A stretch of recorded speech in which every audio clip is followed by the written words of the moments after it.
یہ آپ نے کب جانا ہے اب انشاءاللہ؟ اس سے پہلے وہ ختم کرنا کام. اور نصیر قمر صاحب اس پر کر دیا آپ نے؟ ہاں سمجھ لیا؟ شروع کر دیں پھر. آپ کے والا ختم ہو گیا تھا انگریزی والا مکمل؟ بھیج دیا سارا؟ میں کہا ان کے ہاتھ اچھا بھیج چکے ہیں پہلے ہی. ٹھیک ہے. اعوذ باللہ من الشیطان الرجیم. بسم اللہ الرحمن الرحیم. یسألونک عن الأہلة قل هي مواقیت للناس والحج وليس البر بأن تأتوا البيوت من ظهورها ولكن البر من اتقى وأتوا البيوت من أبوابها واتقوا الله لعلكم تفلحون. وقاتلوا في سبيل الله الذين يقاتلونكم ولا تعتدوا إن الله لا يحب المعتدين. واقتلوهم حيث ثقفتموهم وأخرجوهم من حيث أخرجوكم والفتنة أشد من القتل ولا تقاتلوهم عند المسجد الحرام حتى يقاتلوكم فيه فإن قاتلوكم فاقتلوهم كذلك جزاء الكافرين. فإن انتهوا فإن الله غفور رحيم. وقاتلوهم حتى لا تكون فتنة ويكون الدين لله فإن انتهوا فلا عدوان إلا على الظالمين. الشهر الحرام بالشهر الحرام والحرمات قصاص فمن اعتدى عليكم فاعتدوا عليه بمثل ما اعتدى عليكم واتقوا الله واعلموا أن الله مع المتقين.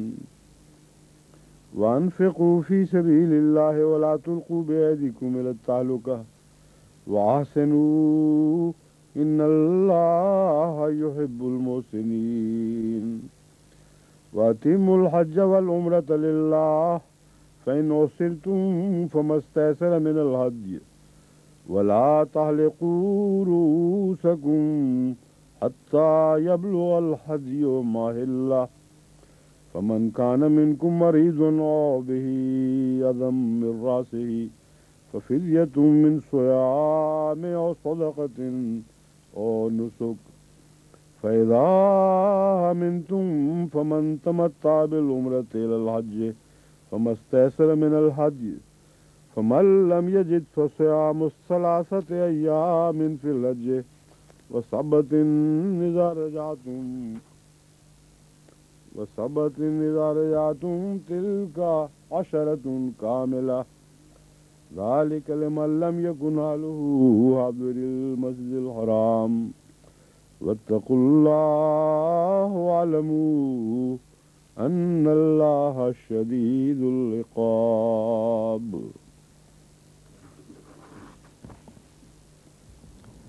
یسألونک عن الأہلة، تجھ سے وہ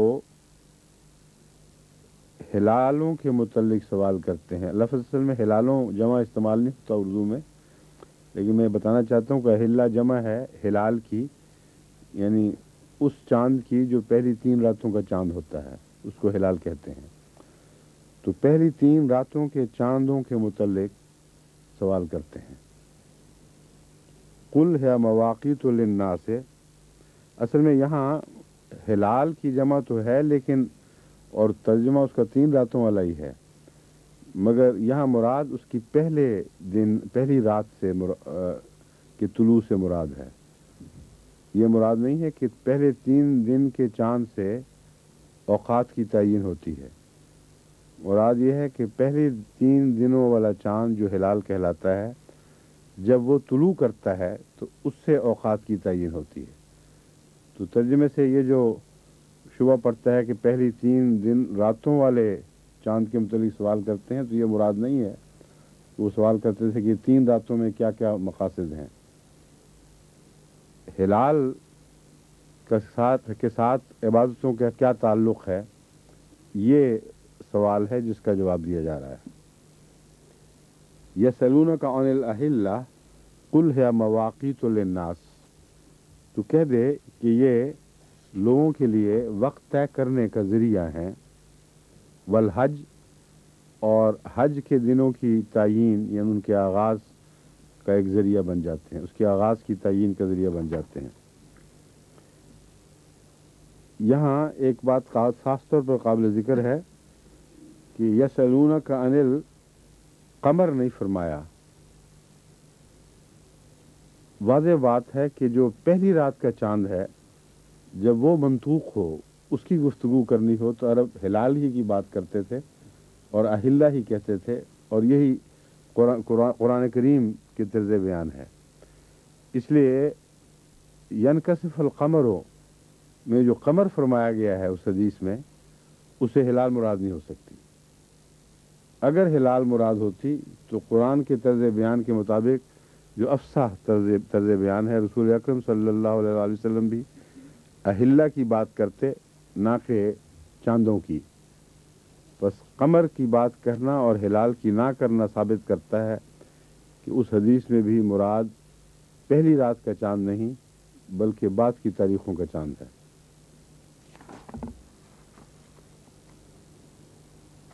یہاں لفظوں کا ترجمہ ہو گیا ہے وقت،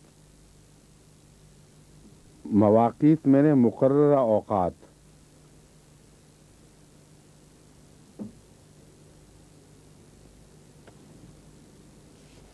اور حج کا ترجمہ تو جانتے ہیں، وَلَيْسَ الْبِرُّ بِأَنْ تَأْتُوا الْبُيُوتَ مِنْ ظُهُورِهَا وَلَكِنَّ الْبِرَّ مَنِ اتَّقَىٰ، اور نیکی یہ نہیں ہے کہ تم اپنے گھروں کے پچھواڑوں سے گھروں میں داخل ہو جایا کرو۔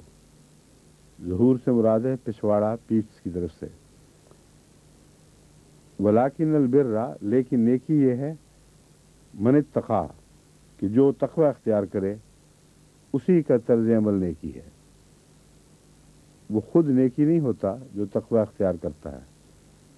وَلَكِنَّ الْبِرَّ مَنِ اتَّقَىٰ کا مطلب ہے جو تقوی اختیار کرے اس کا نمونہ ہی نیکی ہے۔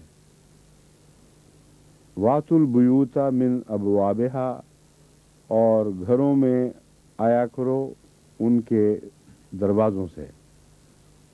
بعض لوگ اس زمانے میں مثلا احرام باندھا ہوا ہے تو سمجھتے تھے کہ اب ہم اپنے گھروں میں دروازوں سے داخل نہیں ہو سکتے، اور اس لیے وہ پیچھے سے دیواروں سے چھلانگ لگا کے اندر چلے جایا کرتے تھے۔ اور بعض لوگ یہ بھی روایتوں میں ملتا ہے کہ بعض لوگ یہ قسم کھا لیا کرتے تھے کہ ہم اپنے گھروں میں داخل نہیں ہوں گے، بعض ناراضگی کے طور پر عہد کر لیا کرتے تھے۔ تو پھر جب دل چاہتا تھا اس قسم کو توڑنے کو تو پھر پیچھے سے دیواروں سے چھلانگ لگا کے اندر چلے جایا کرتے تھے۔ یہ بیل کی دم پکڑنے والی بات ہے، اور یہ نیکی نہیں بلکہ اول درجے کی حماقت ہے۔ بس اللہ تعالیٰ فرماتا ہے کہ جو لوگ تقوی اختیار کرتے ہیں ان سے سیکھو۔ نیکی کی تعریف لمبی کرنے کی ضرورت باقی نہیں رہتی اگر یہ کہہ دیا جائے کہ تقوی والوں کا طریق اختیار کرو، اور اس وقت چونکہ رسول اکرم صلی اللہ علیہ وسلم موجود تھے، اس لیے من اتقیٰ کا اول اشارہ آن حضرت صلی اللہ علیہ وسلم کی طرف ہی ہے، کیونکہ آپ نے ایک موقع پر فرمایا کہ تقوی یہاں ہے، میں سب سے زیادہ متقی ہوں۔ تو جب بھی قرآن کریم میں ایسے موقع کی بات ہو جب آن حضرت صلی اللہ علیہ وسلم موجود ہوں تو نیکی کی لمبی تعریف کرنے کی ضرورت نہیں ہے۔ وَلَكِنَّ الْبِرَّ مَنِ اتَّقَىٰ، نیکی وہی ہے جو اس کا طرز عمل ہے جس سب سے زیادہ تقوی اختیار کرنے والا ہے۔ وَاتَّقُوا اللَّهَ لَعَلَّكُمْ تُفْلِحُونَ، اور اللہ سے ڈرو، اس کا تقوی اختیار کرو اگر تم کامیاب ہونے والوں میں داخل ہونا چاہتے ہو۔ لعلکم تفلحون کا لفظی ترجمہ ہے تاکہ